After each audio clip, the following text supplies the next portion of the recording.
Hi guys, welcome to another episode of Talk with Pex. I am Peculiar Atane, and today I'm going to be discussing some very interesting topics with my very good friend and he's been a very good friend for me for a very, very long time, and is one of the baddest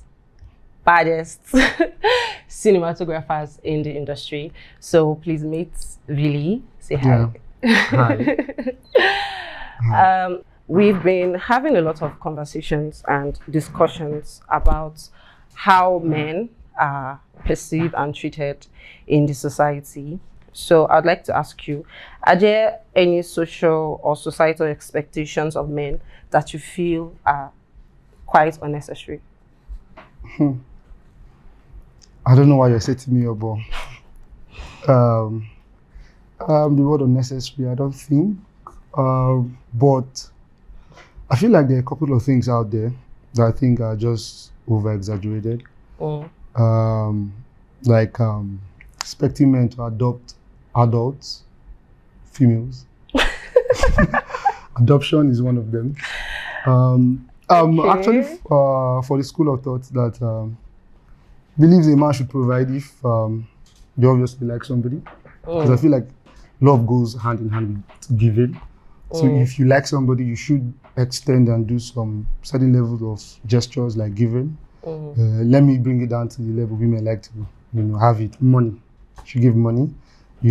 Act of service, which I think should be a thing of choice. Shouldn't be mandatory. Shouldn't be, forced. But I think these days, once the whole idea of relationship comes into play, the man is expected to just take over from their fathers and then just do everything. You hear you see women saying stuff like, I don't think I can be with a man that can't foot my bills. And once you use the word like foot my bills, it becomes mandatory. It becomes transactional. So I think that's just one place where I think, the whole men thing in this time and age is being, ever exaggerated. So basically, you are saying that the expectations of men to be providers in relationships, not just providers, mandated providers. But because we can actually provide, we do provide actually, but then making it like, mandatory, like we have to. Yes, I am also of the opinion that when you are in a relationship, it goes both ways, right? Yeah, sure. I saw a tweet the other day where Tiwa Savage was making reference to how men are being expected to provide all the time, and when women make those expectations, I feel like it's supposed to go vice versa. You provide for a woman, and the woman is also, I'm not saying that she should provide per se, but when you give the woman gifts, she's also expected to give you something in return. Gifts. Exactly. Let me just complimentary. Yeah. So I think that it is quite unfair actually. It is quite unfair to expect a man to do all the providing. You buy hair, you buy clothes, you buy shoes, you pay for this, you pay for that, and pay for all of that. Yeah. And she's not giving anything in return. And I think that is where the conversation of what do you bring to the table, I think that's where it comes up, right? Yeah. Because I was having a conversation with someone the other day, and we're talking about this topic of what do you bring to the table. And our opinion was that it is wrong for a man to ask a woman what she brings to the table. I belong to that school of thought that thinks that it's actually not wrong. It just depends on perspective and where you are seeing that conversation, where you're seeing the question from. So I want to know, what do you think about it? What do you think about it? I feel like, so let me start with this, like, said it a couple of times in different places at different times. I think I should say here, society that says a man who's broke should not fall in love, should also not tell the man how many women he can fall in love with when he has money. You get, whatever is good for the goose is good for the gander. Okay. So the thing is, I think if you're doing equality or practicing equality, I think whatever goes for men should go for women. If you can ask, we can ask. It's simple. I just feel like at the end of the day, intentions should be prioritized. It's not about the question, it's about why are we asking. Sometimes we can ask, what do you bring to the table, so we can also know how to balance that up. Sometimes we can ask, what do you bring to the table, so we can know in what ways we can provide, to complement what you already have going. It is not a secret anymore. It's a man's world. That's what it is at the end of the day. Because we come with certain values, security, the presence of a man's life, a man in a woman's life cannot be overemphasized. Even though we can't, live without women. There's roles, call them gender roles. It doesn't just fall into the domestic category. In different forms, whether in art, in life, in aspirations or in whatever. So I just feel like if two people have decided to come together, I feel like there should be an equal playing ground for both parties. I should be able to ask you questions, you should be able to ask me questions. But I think the whole what do you bring to the table thing has been overflogged. Yeah. Just that line, what do you bring to the table? It must not be a table, it can be a chair. What do you bring to the chair? It must also be what do you bring to the bed? It can be what do you bring into the bank account? It can be anything. It can be what do you bring into the kitchen? So at the end of the day, it's not just the question, it's the purpose, it's the reason why, I think people should focus more on the essence, the reason, and not just the question, because these days people just want to, jump on trends and then just say stuff, and then at the end of the day, just sound smart, because a lot of people post quotes, but then in real life are dumb. So I agree. I just feel like so people should just prioritize whatever makes you happy, whatever rocks your boat at the end of the day. Because someone might ask you might not feel bad. I don't feel bad if a lady asks me, hey, really, what do you bring to the table? I feel like I owe that lady, an explanation. Obviously, she wants to be with me, so she needs to know if she's secured, whether financially, physically, or maybe emotionally. So I just feel like, Yeah, I agree.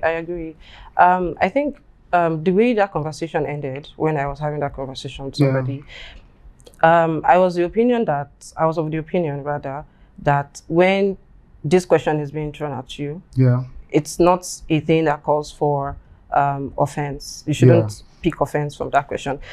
I feel like when somebody asks you, what do you bring to the table? There are quite a number of things that you could say, right? But I feel like everybody feels like this question means that you have to bring finances or bring money to the table. Facts. Because she was of the opinion that, okay, so why are you asking me what I bring to the table if you're not looking for a 50-50 relationship? Right? That's defensive. That's defensive. If you're not looking for a 50-50 relationship. But I was of the opinion that when that question is being thrown at you, there are quite a number of things that you could say that has nothing to do with finances. And when that question is being thrown at you, you also have a right to ask that question. So when you've listed or said a lot of things that you think you have to offer, there's nothing stopping you from also throwing that question at him and say, okay, this is what I bring to the table. This is what I have to offer. What do you also have to offer? And it has nothing to do with finances, because we are in a generation where I feel like every body is so particular about finances and how much do you have to offer? How much do you have to give me? How much do you have to bring? And stuff like that. And people are forgetting that there's a whole lot of things that comes into a relationship. There's value, there's commitment, there's permanence and all of that. And a lot of people have ruled out that aspect of what a relationship is supposed to be about. It's not all about finances and stuff like that. And when I see people talk about this topic and only relate it to financial aspects, I just feel like I think sorry to cut you there, I just feel like relationship these days have been watered down into social experiments. I feel like people just feel bored. I feel like people just feel like I've been seeing too many stuff on Tunde North page. I've been seeing so many relationship posts. I just feel like I should join the ride. At the end of the day, some people are not ready mentally. It doesn't mean you're not supposed to be loved, but sometimes you're not ready for commitment. You should just stay single. Sometimes just have platonic friends. Sometimes you just even have to build, invest in your future. You're taking 3 years of your time and investing in a relationship that is going to leave you mentally bruised. At the end of the day, the same brain for the take. Do tech, you don't use that and go fall in love now, don't spoil your brain now, you know if you develop anything. I just feel like people should just go for relationships when they are ready, because relationships are actually time consuming. requires serious A lot level of commitment. Yeah, commitment. You understand? There's something I don't want to others say, but they know it's not because of the K word, you know, you just go and jump into a relationship. And then once you've been, you know, you now say, oh, your eye don't clear. You won't know. At the end of the day, you know, people should get into relationships for the right reasons. I just feel like once you're ready, you won't feel offended with most questions. Yeah. Just feel like that. It's for most people who are not ready. So once you ask these questions, they feel agitated and then they want to, like, you know, make be all defensive. You know, like, you get me. So at the end of the day, that's just what it is. Yeah. So what does it mean to be a man today? And is it different from what it used to mean? Well, you're asking these questions right now in a time and world where we have more than 5 genders. So you're leaving me a bit perplexed with the answer because there was a time when it was just male and female. Now we have male, female, others, all specified. So I think being a man now, I think, let me just say from my own lens, which is like from my own perspective, like I know it to be, is being able to handle situations, you know, provide for self first, family secondly, then thirdly for aspirations, and also being able to, you know, build, because I think men are not for building. You know, once you mention build, it's a man. Women can build. Sometimes being a man now is not just about being, you know, a male figure, because there are women who do stuff men do now even better. You know, we live in a world now where women also provide. Women are now breadwinners. Yeah. Women are now into constructions. Women are now into leadership and all of that. So I think being a man, because in a woman, there's a man. So I think being a man is not gender-based. Yeah. Being a man is being able to, you know, do these things I just mentioned earlier and even more.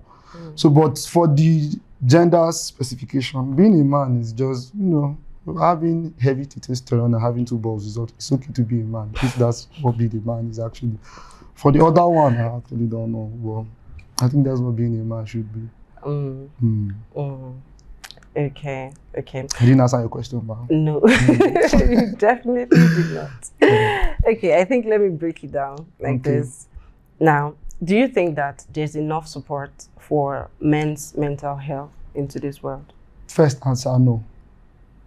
Because there's like 1,001 NGOs for the girl child, and I don't think there's any for a man. I've not seen any. Maybe there are some out there. I think I've seen one for the boy child. But then they are not popular. Because I think there's one that works here. I think I'm internet inclined, so if there's one out there, I should be able to see. But I can just scroll through NGOs on Google. I can find first 10 pages. I think I'll see lots of girl child, you know, support groups, organizations, and all that.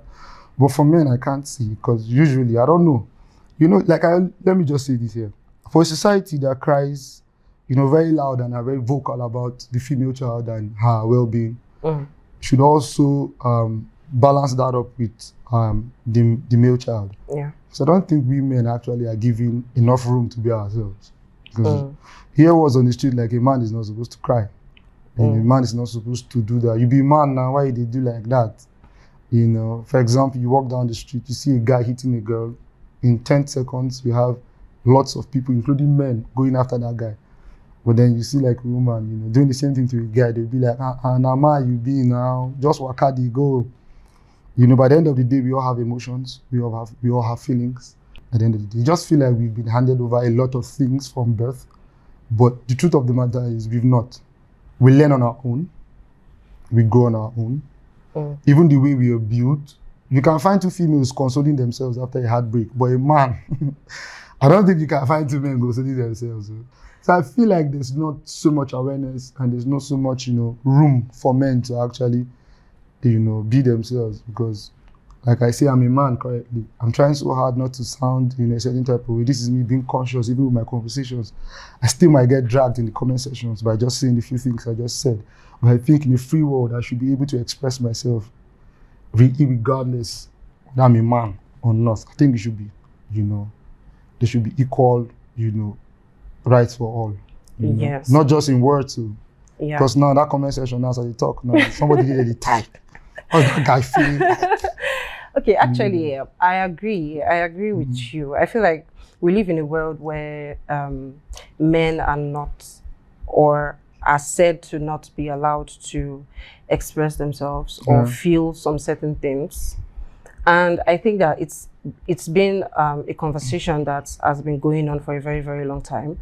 And it's something that's been inbuilt even from when men were boys, right? Yeah. You hit a male child and you hit a female child and you tell the male child not to cry. He's a boy, he's not supposed to cry, and stuff like that. So I think this conversation has been going on for a very long time. And I don't think that the world gives enough room for men to be expressive or to express themselves or to express their feelings. And I also don't think that men are given that room to be vulnerable, to be able to say, okay, this is what I'm going through right now, this is what is going on with me, and stuff like that. I think that we live in a world where, you said earlier that it's a man's world. Yeah. But I think that when it comes to this conversation, it is actually a woman's world, because women are given some certain high level of opportunity to be expressive, have feelings, say whatever it is that they want to see. You see a woman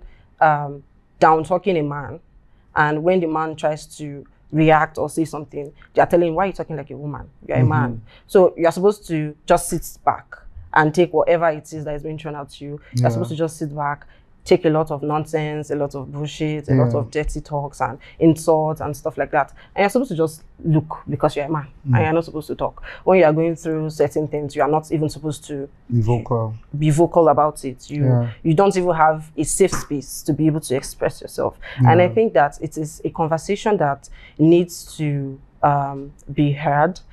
It's a conversation that really needs to be had, because we live in a world right now where men are actually going through a whole lot, and there's nobody to talk to about these things.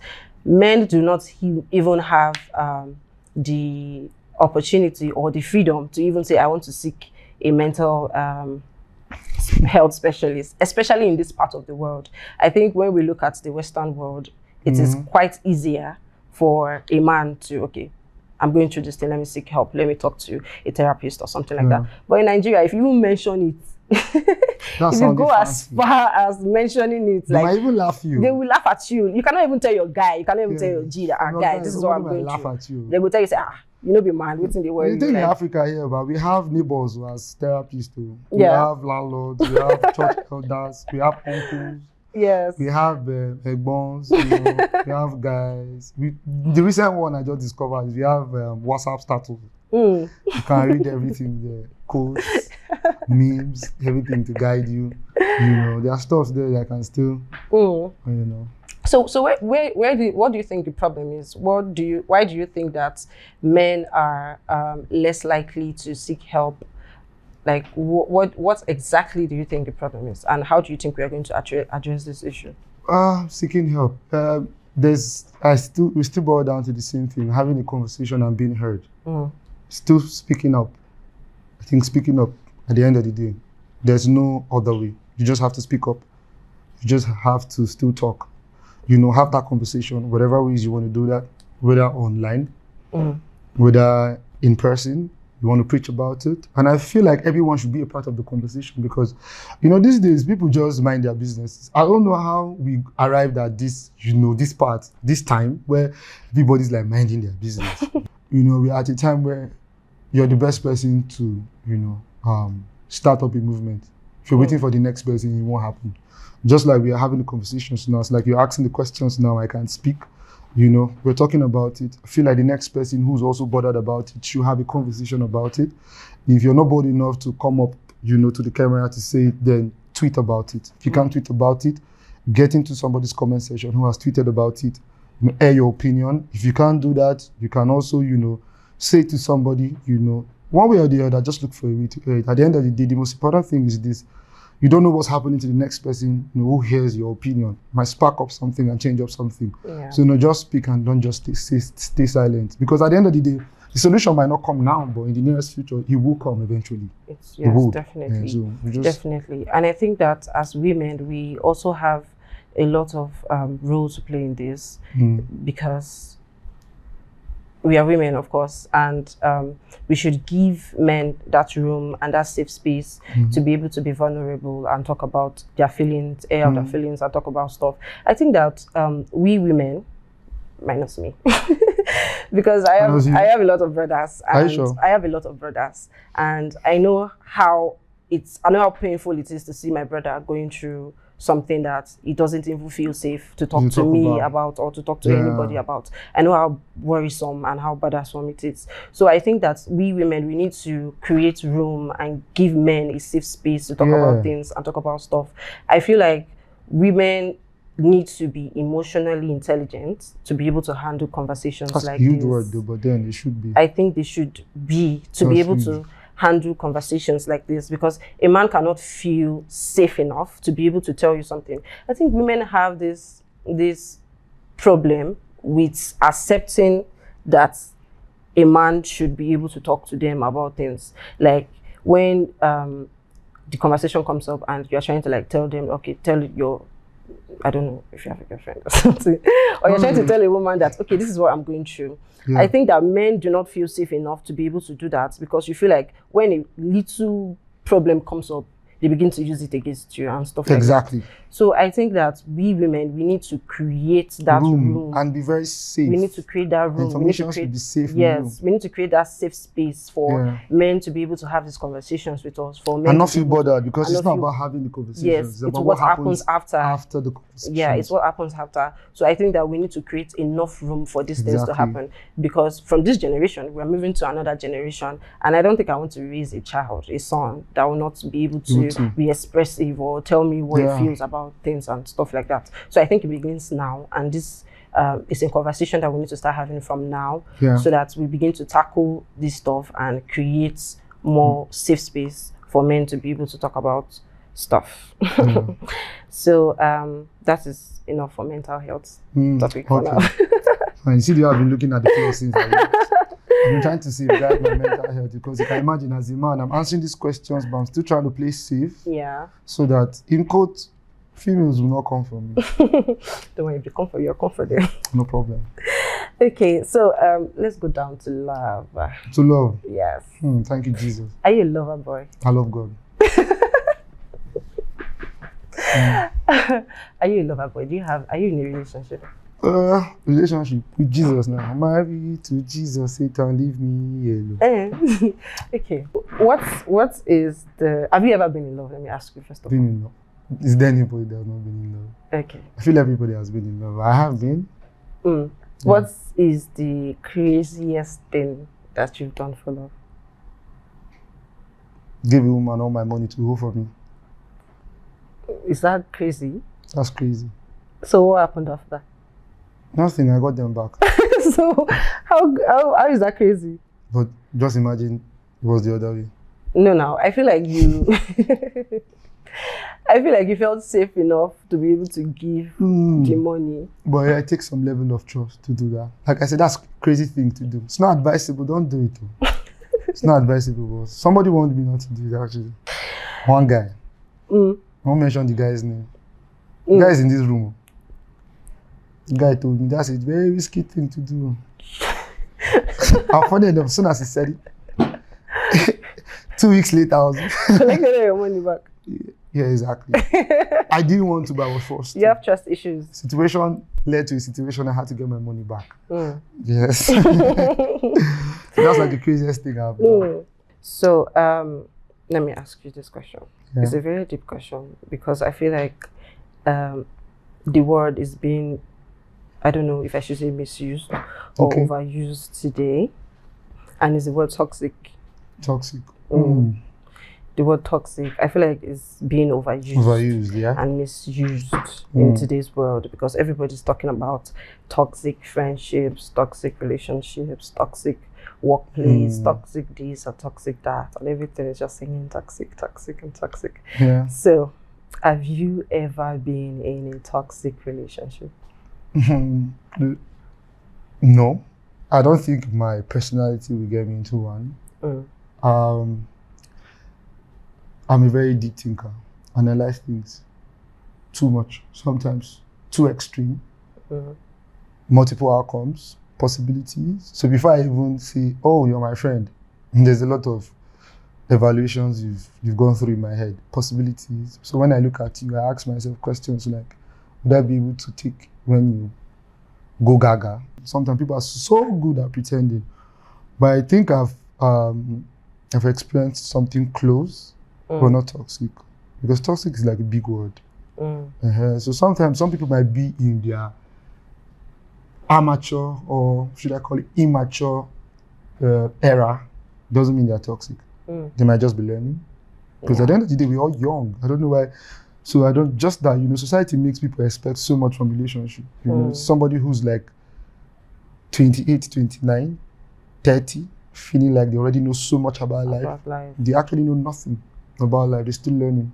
That's like your early afternoon, if you're being realistic. So I think that when young people are actually in a relationship, it's an era where you learn. That's why the advice we get from like the older dogs is don't invest so much you would regret, because it's an era for you to learn. So I think some people are in their immature state are not necessarily toxic.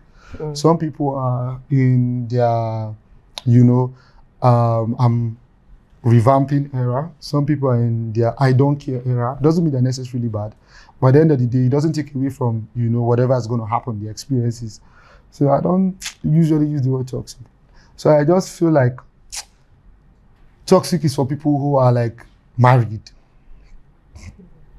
Yeah, so once you're married, I think if you experience anything bad at that point in time, I think that's not toxic, because there are vows now, there are agreements, it's covenants now. It's more like there's no going back. There's no going back. We both knew, So once you start experiencing anything from then, it's now tagged domestic violence. See, there's violence to it now. Yeah. It's now tagged violence. You can't be in a relationship, a long distance relationship, and you're telling me it's toxic because he didn't send you money. Or when you rest. But you see, really? the relationship is toxic because she's not answering your video calls because you want to, just little things, at the end of the day. So I just feel like you said, the word toxic should be properly used. But then we live in a time and era where everything is trendy. One of those words that trends, you just hear the word trendy. Now they just start using that word. At the end of the day, you just blow things out of proportion and just make it so cumbersome than it already is. So at the end of the day, let people who are married talk about toxic relationship. Let the single people just focus on, first of all, surviving. I don't even know whether you go reach to marry. Because now the single people are giving. Because at the end of the day, there's if you check, let's be realistic. In 100, you have 80 single people giving additional relationship advice more than married people. It's scary, you feel me? Whole life. You get so. So, what do you think defines the word toxic? For better understanding, what do you think defines it? The one I know is a website. It's called Toxic Wap to download music from. That's the one. Anything other thing toxic. Like I said, I can't relate. Maybe simply because I've not been in one. But so I don't know. Maybe somebody who's in one. If you're in the comment section, you experience toxic relationship, please tell us, because I don't think I can fully relate. I feel like people who use the word toxic most likely do not want to be held accountable for their actions and stuff. And when you're being asked to be accountable for certain things that you do, you just say that you are being toxic. Why did you do this thing like this? They're asking you a question. And the next thing, you're being toxic. My mental health. I feel like we're even living in a world where people exaggerate this whole mental health thing. Exactly. When it's time to be held accountable for something, you begin to say, it's not good for my mental health. This person is doing this to my mental health. This person is doing that to my mental health. And the word depression itself. Exactly. It's now overused and misused. You are feeling sad. It's almost so automatically you are saying you are depressed. Like everybody now jumps on like trends and topics and conversations that they do not really have. Use words out of context. And they do not really have enough understanding of what those words are and how they are meant to be used, and everybody just jumps on it. You are in a friendship, it's toxic. You're in a relationship, it's toxic. You are going to work, office, it's toxic, and everything is just toxic and toxic and toxic. And a lot of people are just overusing and misusing the word, and I think that we need to address that Yeah. thing and that conversation. So another question. How long do you think a talking stage should last? Talking stage. Okay, people do talking stage. Are you not in a talking stage right now? Mama, is that a prophecy? Should I go, man? Talking stage. Well, I'm like I said, so I'm only speaking from my point of view. I think there should be no time frame for anything. Truly, if you want to enjoy anything, I think you should go at your own pace. I think things should work organically. Go with the flow. Sometimes you can meet people and talk that same day, and then talking stage is done. You just fall in love with yourself. You just like yourself. Even with guys, even with friendships, even with workplaces, you can just meet somebody and then guys use the word our blood jam. Na vibe. Then and you guys are cool as guys. I feel there should be no time frame. I think people shouldn't even go into certain commitments with so much expectations. If both parties come with the mindset of giving, I think there will be enough to share. Yeah. But if both come with so much expectation, because the talking stage thing, some people use it to gauge people. To know if you're financially buoyant. See that finance thing. It's there, but some people use it to check certain things. At the end of the day, and I feel talking stage generally should be properly for getting to know yourselves properly. Ask like the real questions, like the most questions. This is it. Go for your insecurities straight up. I tell like my own inner circle. I tell them, go straight for your insecurities. Don't hide your insecurities and let them come last. Go first with them. I'm insecure about these things. What do you think about it? See if it's a place where you can be comfortable. Because at the end of the day, if I call you my special person and then I have to always pretend with you, automatically, that's my safe zone. Yeah. Do you get? I should be safe here. So if I want to be safe there, I should just come correct and then tell you the things. So the talking stage should not be timed. It can be 2 days, 3 days. Sometimes it can be 3 years. Can be 2 years or more. If you say you talk, what enter. Continue to talk. And if you know you speak. But then, at the end of the day, you can't time me because nothing should be done under pressure. Yes. Nothing should be done under pressure. I saw a video on Instagram yesterday, and I was talking to a male friend about that particular video, and he said that you men, you guys, We know what? when you meet a girl for the first time, you know if she's somebody you like. Okay, according to him, you guys have like a list of categories where you place different women under. How come I'm just finding out? Okay, no problem. So he says that you have like categories where you place different women under, and when you meet a woman for the first time, you automatically know which category she falls under and where you want to put her under. Is that not same for women? So, is that safe? Is that not same for women? Really? Is it? Like it's more for women because you guys tend to look at shoes, wristwatch, hair, car type. I don't think men look at those things. What do men look at? So I don't know. I'm speaking for myself and most of the men I know. I think men usually, in terms of raising the bar, I think men are fair. Yes, men are fair. So this is not a good example to use, but let me just use it. I don't think a man who's buoyant and well-to-do has an issue with, getting along with a girl who's a house girl. But I don't think a lady would do that. So I think for raising the bar, I think men are actually more friendly. So men don't usually look at those things. I think women look at so much. Looking at his shoes, looking at his watch, his car. You watch the Hunt game, the shoes, Non's Mirage, the Hunt game. Yes, So when the guy comes out, when they ask, why did you pop your balloons? Look at his shoes, look at haircut, your head is too look at big. his watch. So I think, I don't know. So I think women place people in categories more than men. I don't know if men do it. I'm just finding I actually don't do it though. So Okay. I think when I made mention of category, I think I was making reference to who is going to be the side chick, the main chick, you mean that? the second side chick, the girlfriend, our wife, the. Don't know. I don't think I do that. I don't think. I don't know about that though. I'm not saying there are no people who do that. Probably they might be. I'm just speaking for myself. I don't think I do that. But I don't think anybody who's seen will intentionally just say, okay, this one's actually. I just feel like at the end of the day, for some men, I think women are actually placed based on how they come. For men. So let me just put this out there. in as much as I respect women Yeah. and everything they represent, but have this at the back of your mind. You see these species coming, very smart beings. Oh. They might not just say so much, but they know so much. They know the future outcome of everything, but might not just, you know, how do I put it? Might not just, you know, conform to it, but they know. Because men are more futuristic than women. Men look at the end, and not now. I think women just look at it now.